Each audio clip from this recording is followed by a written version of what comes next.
Welcome to Washington Today on C-SPAN Radio for Wednesday, January 24th, 2024.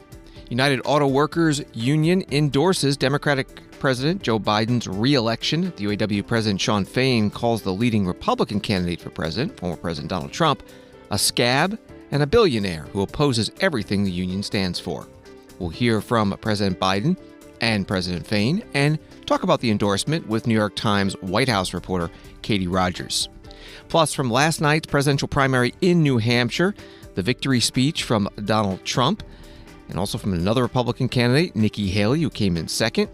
And on the Democratic side, from Dean Phillips, who is challenging President Biden for the nomination.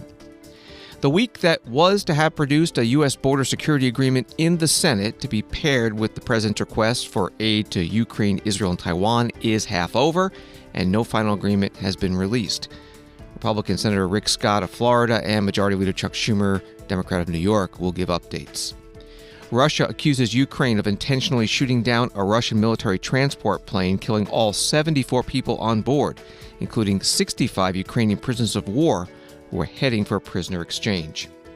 And when it comes to the war between Israel and Hamas, the White House has asked about pro-Palestinian protesters calling for a ceasefire who repeatedly interrupted President Biden at a campaign rally Tuesday in Virginia. Washington Post reports that the United Auto Workers endorsed President Biden at its annual legislative conference Wednesday in Washington, signaling union support in auto-making swing states where former President Trump is also popular.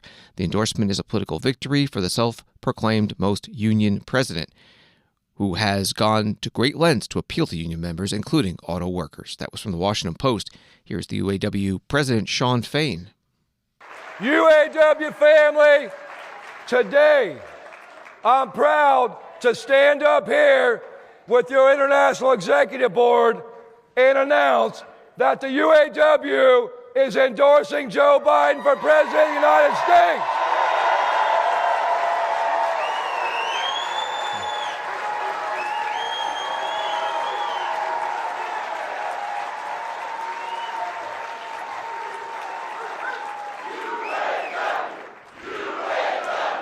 UAW, UAW, UAW. UAW President Shawn Fain, he not only praised President Biden's support of the union's agenda, including personally walking a picket line last year, but he specifically criticized former President Donald Trump, the leading candidate for the Republican presidential nomination this year, saying, "Rarely, as a union, do you get so clear of a choice between two candidates." Donald Trump is a scab.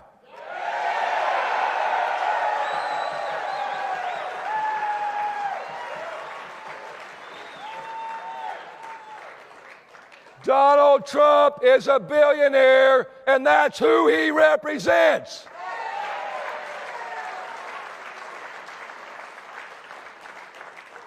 If Donald Trump ever worked in an auto plant, he wouldn't be a UAW member.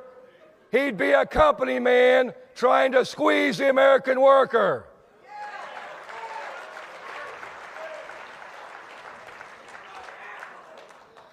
Donald Trump stands against everything we stand for as a union, as a society.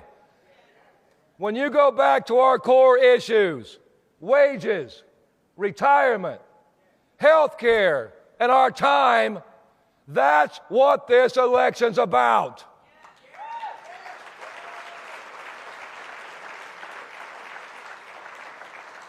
This election's about who will stand up with us and who will stand in our way.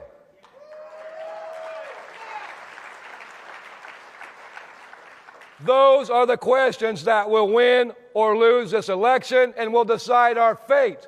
Those are the questions that will determine the future of our country and the fate of the working class.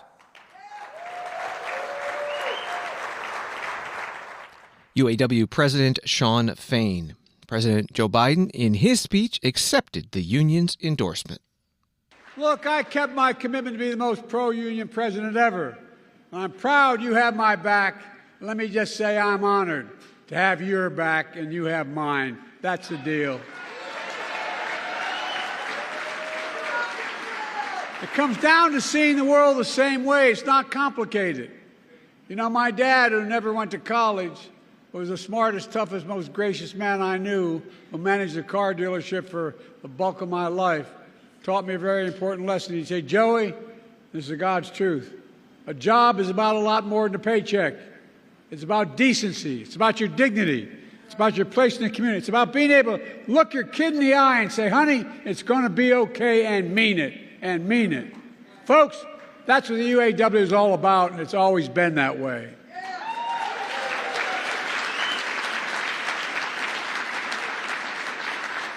Just after the UAW was founded nearly 90 years ago, it launched what historians call the most important strike in the 20th century. Flint, 1936. Walter Reuther organized a sit-down in the factory. They weren't sure what would happen. They were worried about getting beat up, but they were determined. They were determined. And it took 44 days, but they won the first collective bargaining victory in American history.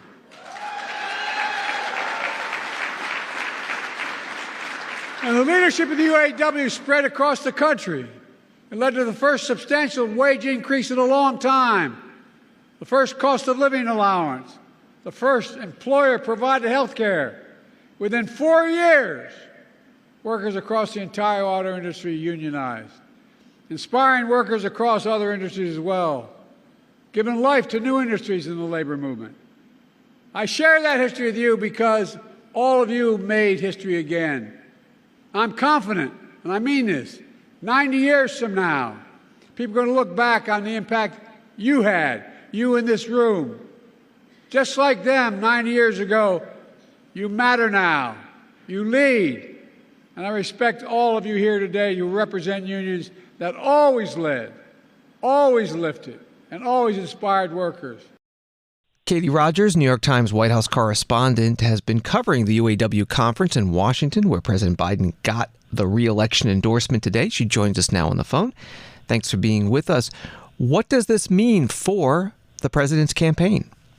Well, thanks for having me, first of all. I think that it means that the Biden campaign is coming right out of the gate with a major endorsement from a large labor group whose approval the president had really worked for over the past few months during the strike for against the big three auto workers.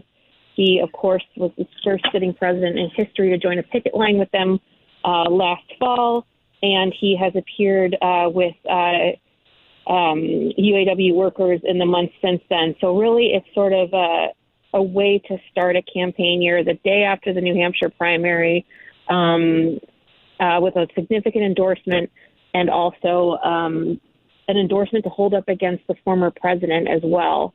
The Biden campaign is going to be working to hold up clear contrast even more as the campaign gets underway, and the UAW endorsement is considered a pretty significant strategic step to do that.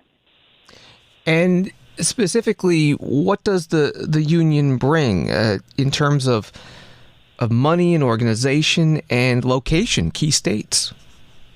Right. I mean, Michigan is obviously a big state with slim margins for the president, and really the endorsement is less about persuading members to back the president than it is about motivating them to vote. About 30% of rank and file members supported Donald Trump's campaign in 2016, so there is a sizable chunk that might not vote for the president, but the group's president, Shawn Fain, really made the point today where he said this election isn't about your best friend. It's not who you'll like the most. It's about who will stand up with us and who will stand in our way. He went so far as to call Donald Trump a scab, which is shorthand for someone who declines to support a union, which is very strong language from the leader of a group whose support Donald Trump tried to court last year. Shawn Fain also said that a presidential candidate has to earn the nomination. He did. What's the history behind this? It seemed from Shawn Fain's comments that they were always going to endorse President Biden, but why'd they wait until now? What's there? Yeah, so this is actually, it's interesting that the discussion around this is about how long they made President Biden wait for an endorsement. This is actually the earliest they've ever endorsed a Democratic candidate. It's only January of an election year, but I do think that, there, as I said, there is a chunk of rank and file that supports President Trump. Fain actually just held a little meeting with reporters, though, in which he told us that the UAW's board had unanimously agreed to endorse President Biden. We're talking with Katie Rogers from the New York Times.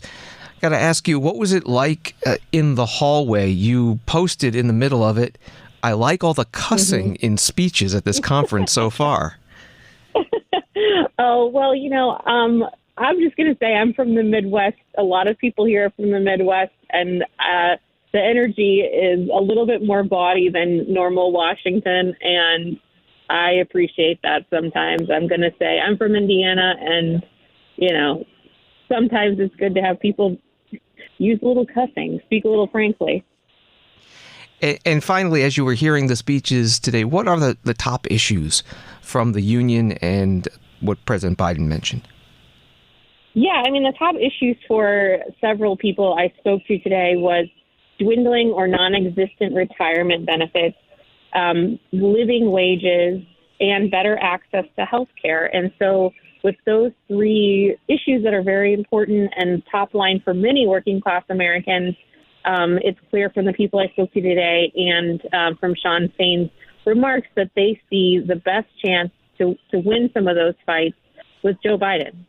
Katie Rogers, New York Times White House correspondent. Her stories at nytimes.com and on X, formerly Twitter, at Katie Rogers. Thank you very much. Thank you so much for your time. President Biden won Tuesday's Democratic presidential primary in New Hampshire, which was held by the state's Democratic Party to preserve, in their view, New Hampshire's first-in-the-nation status, but not recognized by the National Democratic National Committee in awarding convention delegates towards the party's nomination. The DNC has put South Carolina's primary first. President Biden was not on the ballot in New Hampshire, but got 54.4% via write-ins.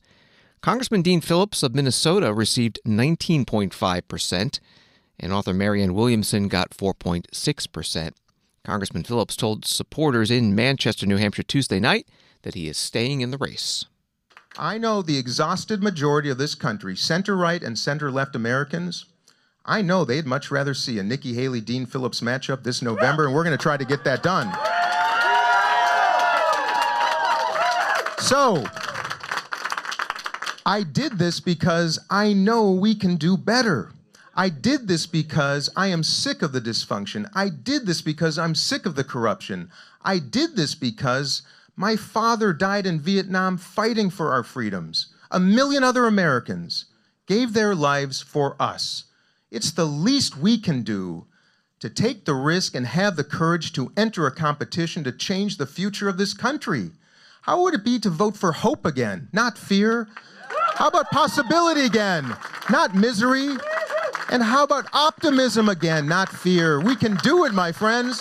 So I'm going to wrap it up with that. I'll tell you, we're going to go to South Carolina, then we're going to go to Michigan, then we're going to go to 47 other states, and I'm going to see you all around. We're going to get this done. I love you all. I love you, New Hampshire, and I love all of you. Woo! High fives. Woo! Boom, boom, boom. So, go get some rest. Go home and, have a little fun tonight. Go home and get some rest. I'm going to need you. Go to dean24.com. Spread the word. Put something on social media. Call your friends. Call your family. Say, you know what? This unknown congressman from Minnesota came here 10 weeks ago and just got 21% of the vote. Yeah, I love you all. Let's do it, everybody. Mwah! Dean Phillips, Tuesday night in Manchester, New Hampshire. In New Hampshire's Republican presidential primary on Tuesday, Donald Trump beat Nikki Haley by 11 percentage points, 54.4% to 43.3%. Nikki Haley today spoke virtually to a Republican Party meeting in the Virgin Islands, which will be holding their caucuses February 8th. The next major contest for her is South Carolina's primary February 24th. And she is holding a rally tonight in North Charleston, South Carolina. We'll have live coverage on C-SPAN. Donald Trump plans to hold a rally in Nevada on Saturday. Nevada's Republican Party holding its presidential caucuses on February 8th. By the way, Nikki Haley's name will not be on the caucus ballot in Nevada. Here are portions of the speeches from the two candidates in New Hampshire Tuesday night. Donald Trump claiming victory, Nikki Haley promising to keep the contest going to other states. Donald Trump was in Nashua, New Hampshire. Well, I want to thank everybody. This is a fantastic state. This is a great, great state. You know, we won New Hampshire 3 times now. Three. We win it every time. We win the primary, we win the generals, we've won it, and it's a very, very special place to me. It's very important. If you remember, in 2016, we came here and we needed that win, and we won by 21 points, and it was great. And today, I have to tell you, it was very interesting because I said, wow, what a great victory. But then somebody ran up to the stage all dressed up nicely when it was at 7. But now I just walked up and it's at 14. But she ran up when it was 7. And, you know, we have to do what's good for our party. And she was up and I said, wow, she's doing like a speech like she won. She didn't win, she lost. And, you know, last week we had a little bit of a problem. And if you remember, Ron was very upset because she ran up and she pretended she won Iowa.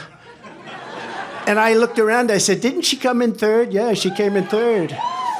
And then I looked at the polls. She was talking about most winnability, who's going to win. And I had one put up. I don't know if you see it, but I have one put up. We've won almost every single poll in the last 3 months against crooked Joe Biden. Almost every poll. And she doesn't win those polls.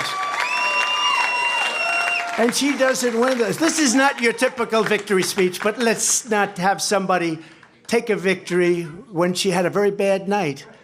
She had a very bad night. Donald Trump in Nashua, New Hampshire on Tuesday night. Nikki Haley held her election night party in Concord, New Hampshire Tuesday. Now, you've all heard the chatter among the political class. They're falling all over themselves, saying this race is over. It's not.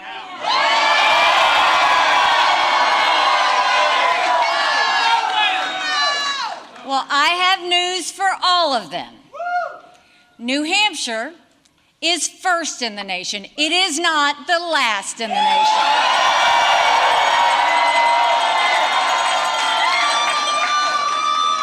This race is far from over. There are dozens of states left to go.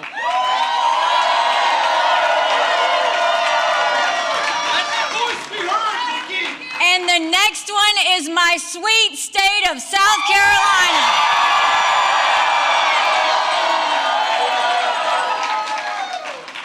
At one point in this campaign, there were 14 of us running. And we were at 2% in the polls. Well, I'm a fighter. And I'm scrappy.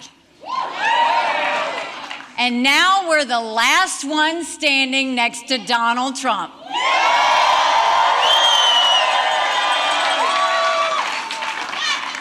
And today we got close to half of the vote.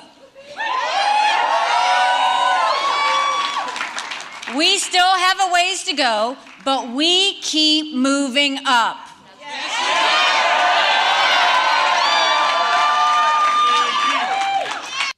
Nikki Haley in Concord, New Hampshire, Tuesday night.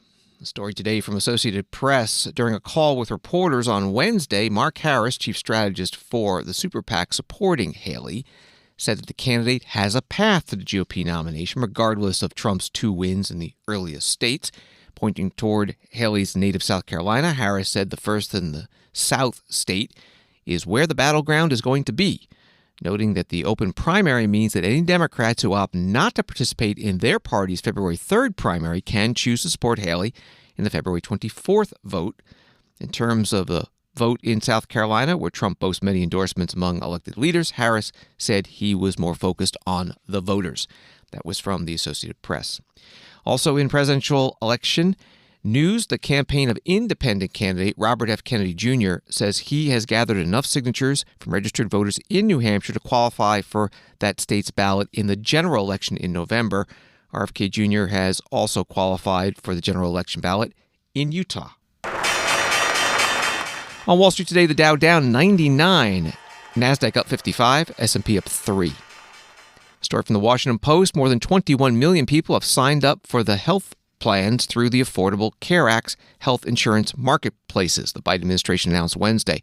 The record level of enrollment comes as former President Donald Trump, seeking the GOP nomination, is again vowing to repeal the program if elected. Sign-ups in the health insurance marketplaces, a jump of 5 million since last year and the third straight year of record enrollment, were partly driven by states unwinding pandemic-era protections in Medicaid, with millions of people culled from the safety net health program, said Biden officials and outside researchers. Also today, White House Press Secretary Karine Jean-Pierre said that a woman in Texas who was the subject of a recent high-profile abortion case will be a guest at the President's State of the Union address on March 7th. On Sunday, the President and the First Lady spoke to Kate Cox, who was forced to go to court to seek permission for the care she needed for a non-viable pregnancy that threatened her life. They thanked her for her courage in sharing her story and speaking out about the impact of the extreme abortion ban in Texas. The First Lady invited Kate to join her as a guest at the State of the Union, and Kate accepted. So those are ways that you're going to hear the President lift up those very personal stories. You saw that yesterday with Amanda, who came and who introduced the President. And it is important. It is important for Americans to hear the harrowing stories that we're hearing from women of their experiences across the country. And one last thing I'll say, and it looks like you have a follow-up, and I apologize, is that, this is a president and administration, the Biden-Harris administration is standing with majority of Americans on this, with majority of Americans, and Republican elected officials are just not. The White House Press Secretary Karine Jean-Pierre, part of her news conference at the White House today, she referred to a campaign rally focusing on abortion rights held by President Joe Biden and Vice President Kamala Harris Tuesday in Manassas, Virginia. And from USA Today, they write that Kate Cox last month was denied an emergency request for an abortion by the Texas Supreme Court, despite arguing she had a fatal genetic fetal condition that posed a risk to her health and future fertility. Cox, who was in her 21st week of pregnancy, later left the state to receive an abortion legally. Washington Today continues in a moment. Hi, this is Rachel from C-SPAN's podcast team. I'd like to introduce you to one of the producers here at C-SPAN, my colleague Sean. Thanks, Rachel. If you're a fan of Washington Today, we think you'll also like our evening newsletter, Word for Word, which brings you a recap of the day's most important political and policy events delivered right to your inbox. Read about what happened on Capitol Hill and at the White House, and watch video highlights featuring the day's newsmakers. Hear them word for word. Join our community of informed listeners and viewers. Head over to cspan.org/connect and subscribe to Word for Word today. Thanks for listening and staying connected with Word for Word. Subscribe now at cspan.org/connect. Thank you. Welcome back to Washington Today, available as a podcast on the free C-SPAN Now mobile app and wherever you find your podcasts. Now to border security. The story from Spectrum News. Senate leaders this week expressed optimism that the discussions are approaching the finish line on President Joe Biden's more than $100 billion request, which includes funding for Ukraine as it repels Russia's invasion, Israel as it fights Hamas, humanitarian aid for Gaza, as well as funds for Indo-Pacific allies, including Taiwan, to counter China's growing influence in the region. Connecticut Senator Chris Murphy, the top Democratic negotiator on the compromise, told reporters Monday the talks are largely done and the bill could be considered as soon as this week. He reiterated that point at a press conference with Senate Democratic leadership on Tuesday. It is the border security negotiations that will be added to that package, a requirement from Republicans. Today, a group of Senate Republicans held a news conference to say that, first, they have not seen text of any border security bill, and second, what they're hearing about it, they do not like. They were led by Senator Rick Scott, Republican of Florida. We haven't seen the text yet, but one thing we do know about this bill, There will be nothing in there that will directly impact anything, whether it's Ukraine aid or anything else, if the border's not secure. So if we wanted to have something in there, we say, okay, so if the numbers don't come down, the monthly Ukraine aid doesn't go there. Mitch McConnell said, nope, we're not going to have that in there. It's not in there. So we have nothing. And it could be something else, but we're not going to have anything to do it. Now, one thing that bothers me is we don't have text. We're all U.S. senators. We ought to be able to be sitting there negotiating. We ought to tell them what our thoughts are. And by the way, the people back home, they ought to know exactly what's going on. This should not be a surprise at the last minute. And I've been up here 5 years, all right? And here's what's happened. They give us the bill at the last minute. You're expected to vote on it probably that day, and you get no amendment votes. That's not the way the U.S. Senate should work. We should all have the opportunity to engage. So we all ought to be involved in this. Now, one thing that's important to me is we don't codify Biden's open door policy.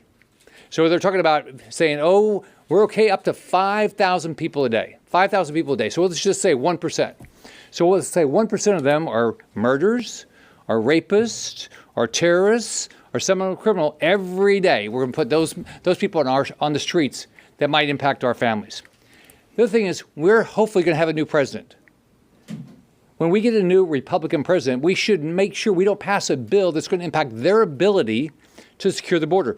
Trump was able to secure the border with the existing laws. Let's make sure we don't pass something that makes it harder for him to do that. And by the way, where's the House of Representatives? We have a majority. I think this is dead on arrival in the House, but why isn't the House part of this negotiation? We have a Republican House. We should not be voting for anything as Republicans in the Senate if the Republicans in the House don't support it. So I think the bottom line is this. If we cannot secure our border, we need to close the border. If we have a president that doesn't want to secure the border, let's close the border until we get a president that actually is going to enforce our laws.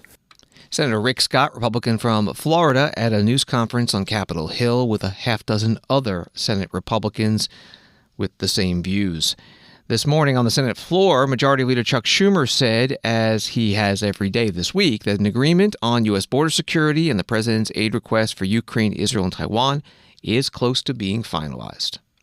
Well, the latest round of Ukrainian security assistance was a $250 million package that included 155 millimeter rounds, Stinger anti-aircraft missiles, and other critical weapons that have been crucial for Ukraine on the battlefield. That announcement was made on December 27th. That's 28 days ago, 4 weeks. Since then, no more aid has been sent to Ukraine. And there won't be more unless Congress acts. In the meantime, it's been reported that Russia's beginning to restock its own supplies with help from North Korea, including North Korean missiles. Right now, Senate negotiators on both sides are working furiously to approve another round of Ukraine aid by finalizing our national security supplemental package. This package would not only deliver a lifeline for Ukraine, it would secure our border, send aid to Israel, provide humanitarian assistance for innocent civilians in Gaza, and shore up security in the Indo-Pacific. Our supplemental is a prescription for addressing America's top security threats around the globe. Now, it's been a busy and productive week for the negotiators. They have continued working nonstop on issues that are still outstanding. Each day, we get a little closer, but there are still issues to be resolved. But one thing is certain. We're going to keep going to get this done. I've remained in touch with my Senate colleagues, with Leader McConnell and the White House every step of the way. The goal, of course, is to come up with a proposal that can get at least 60 votes in the Senate. That means both sides must accept that they won't get everything they want. It means that maximalist demands, stonewall tactics, and attempts to sabotage negotiations before they even finish must be shunned by the membership of this body. There's too much at stake to play those games. There are some on the fringes who are unfortunately, though, trying to do precisely that, to sink this supplemental package from afar. But in the Senate, both sides have an obligation to ensure those voices stay in the minority.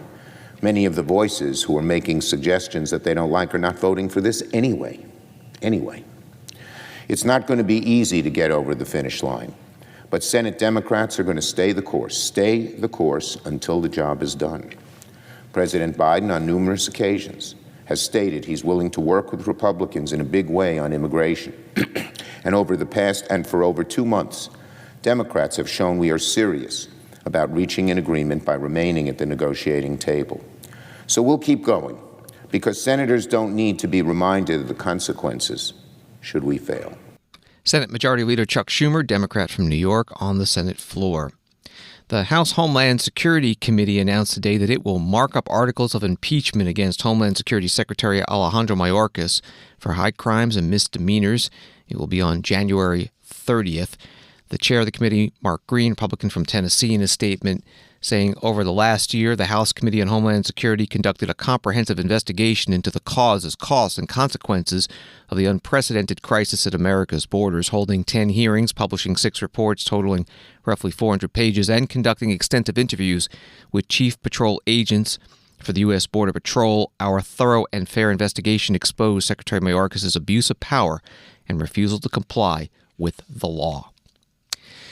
On Ukraine, from Reuters, Russia accused Ukraine on Wednesday of deliberately shooting down a Russian military transport plane carrying 65 captured Ukrainian soldiers to a prisoner exchange in what it called a barbaric act of terrorism that had killed a total of 74 people. The Russian Defense Ministry said 6 Russian crew members and 3 Russian soldiers had been on the military transport plane shot down near the Russian city of Belgorod, near the Ukrainian border. Ukraine did not directly confirm it had shot down the plane, nor that Ukrainian prisoners were on board. But after a long pause, the Ukrainian military said it would continue to destroy Russian military transport aircraft it believed were carrying missiles with which to strike Ukraine. That was from Reuters. The U.S. State Department Deputy Spokesperson Vedant Patel was asked about it today at his news conference. This plane crash in Russia, what's your understanding of what happened, if you have one, and do you have any way to independently verify or confirm how it went down, what was on it? I don't have any independent verification to offer on any of this at this time. I have seen the public reporting, and our hope is that relevant authorities investigate the reporting to establish some facts around what happened. But beyond that, I don't have any other comments to offer or perspective on this. And the relevant authorities in this case are Russian authorities? Correct. And you're, okay.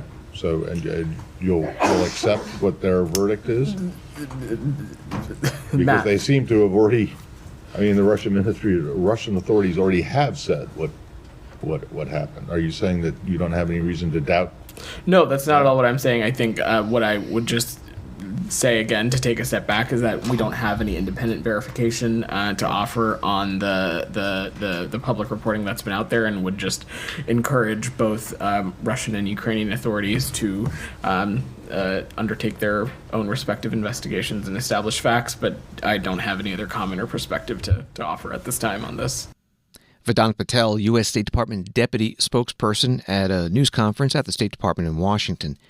The Russian Foreign Minister Sergei Lavrov held a news conference at the United Nations in New York City in which he blamed Ukraine for shooting down this plane. You're going to hear the voice of the interpreter. We wanted to kick off with a Q&A session, but I have to start with yet another fact of the use of the terrorist methods by the Kiev regime. On the morning of the January 24th, Moscow time, a terrorist attack was conducted.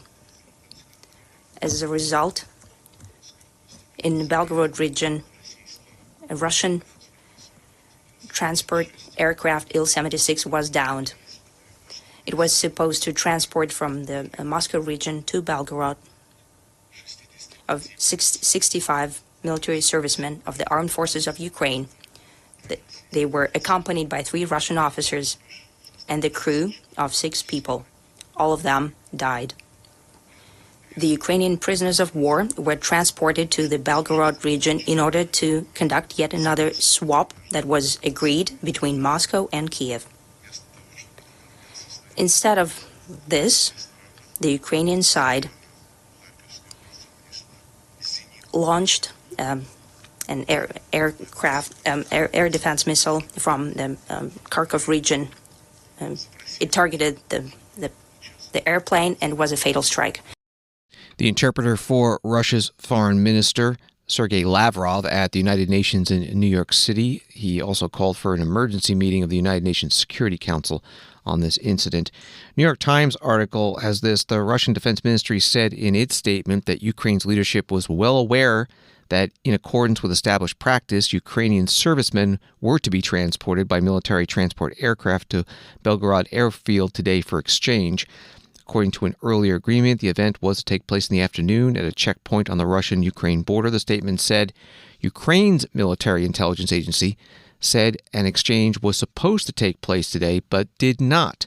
Ukraine, it said, had upheld its side of the agreement by transporting Russian prisoners safely to the border. The agency said it had no information about passengers on the plane, but that the security of our defenders, according to the agreements, was to be ensured by the Russian side. That from the New York Times.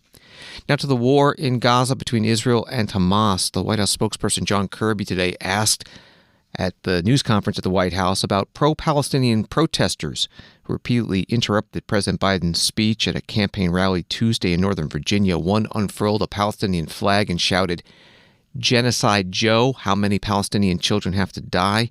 There were about a dozen interruptions by the protesters.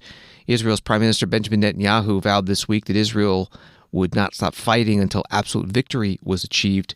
And the Palestinian Health Ministry says more than 25,000 people have been killed in Gaza since the war began. Here is the question to John Kirby. Yesterday, the president's speech was interrupted by multiple protesters calling for a ceasefire. Now, we've seen these kind of interruptions at various events, but we're also seeing increased polling among the American public that is clamoring for a ceasefire. Is the president,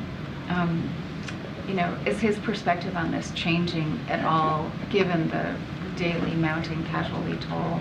Is he starting to rethink whether it might be prudent to ask for a halt in the fighting and beyond just the pause? I would remind that since a very early going in this conflict, we have been urging our Israeli counterparts to be careful and precise. We have talked about the civilian casualties and how we don't want to see any more. We have urged them to take different actions, and they have responded to that advice and counsel. He understands that there are strong feelings here on all sides, as you would expect. I mean, he's been doing this a long, long time. He also believes it's really important that Israel have the right and the ability to continue to defend themselves against what is clearly still a viable threat from Hamas.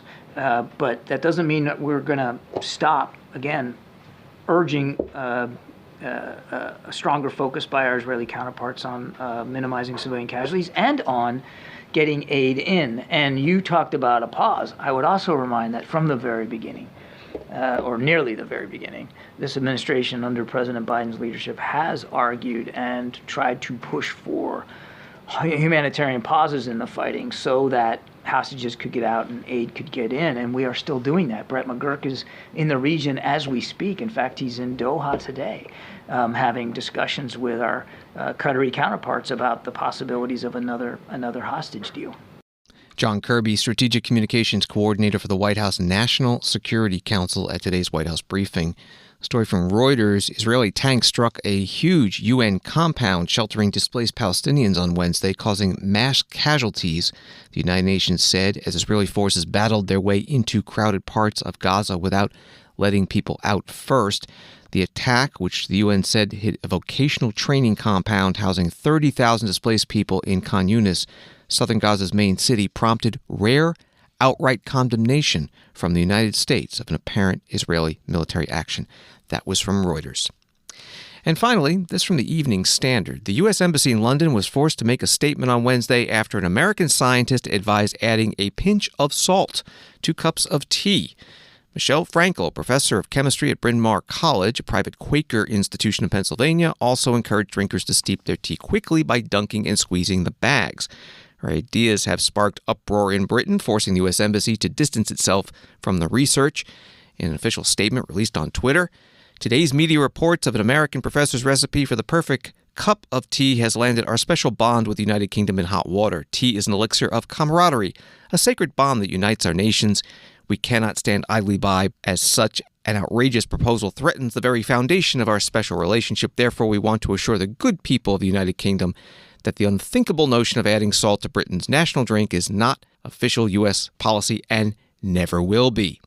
The article from the Evening Standard also has this. That said, it appears the embassy might not be taking itself too seriously, with the statement concluding, the U.S. Embassy will continue to make tea in the proper way by microwaving it. Well, that led to this post by the British Embassy in Washington. The Anglo-American relationship is defined by tea, and we've had a number of requests to show how to make a real cup of tea. Here are my military advisors. You don't need a microwave to make a cup of tea. All you need is a naked flame, tea bag, sugar. You can use fresh milk, but this time we're using powdered milk. Cheers. First, you add your tea bag. If you take sugar, stick a bit of that in. Not using a microwave, use a kettle. Leave your tea bag to brew. Then you just add milk. There you are, a proper British cup of tea. Making tea at altitude is complex, as water boils at quite a different temperature. Thanks. However, through adversity, we produce quite a palatable product for the enjoyment and education of our delightful US hosts. Chin chin. Cheers. A video from the British Embassy in Washington, D.C. A story from BBC News reads, it is not the first time the drink has caused controversy on both sides of the Atlantic. Back in 1773, demonstrators in Boston, colonial Massachusetts, threw 300 chests full of tea into the harbor in protest at British taxes, a key moment which sparked the American Revolution. Professor Frankel, the professor of chemistry at Bryn Mawr College in Pennsylvania, tells BBC News, I certainly did not mean to cause a diplomatic incident. My emails have been going crazy today. I did not anticipate waking up this morning to see loads of people talking about salt in their tea. Thanks for listening to Washington Today. Sign up for C-SPAN's evening newsletter, word for word. It's free, and get the stories making headlines in Washington emailed to you every day. Subscribe at cspan.org/connect. Have a good night.